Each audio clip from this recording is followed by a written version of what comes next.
برادر عزیز، ما شما دیدین که ما دیجا الحمدلله برادر داشتیم از دولت و زمین تسلیم کردن. این زمین ما گرفتیم. این 400 جریب زمین بسیار زیاد است و کم همچنان است. به خاطر پلان که ما داریم به او پلان 400 جریب تقریبا کم است. به خاطر ما پلان داریم دیجا زراعت و مالداری اردویش یک اینتگریتد فارمینگ جور کنیم که هم دیجا مردم بتونن زراعت ببینن و بدون شک از مستفید میوه شوند، مارکت افغانستان تقویت شود و همچنین مالداری.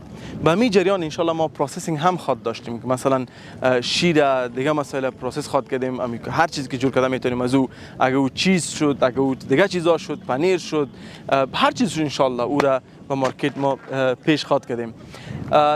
دوم دی زمین یک چیز دیگه هم ان شاء الله ما پلان داریم که او صحت است که مردم به همراه فامیل خود میتونن دیجا بیان و به همراه فامیل بیان انجوی کنن، لذت ببرن، چون دیجا حیوانات خواد بود، زراعت خواد بود، سبزی خواد بود، امکانات شو دیجا خواد بود. مطمئن هستم که یک جای هست که هر نفر میخواد بیا و از تشویش شهر دور باشه.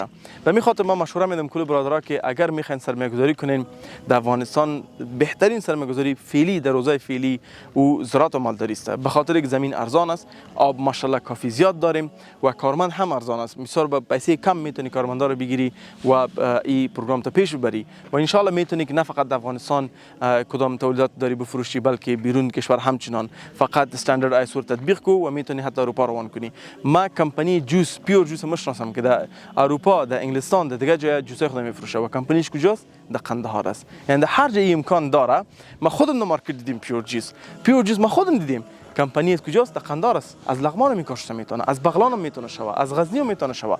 فقط همت، کمی معلومات و حرکت نیاز است. ان شاء الله برکت خداوند منتظر.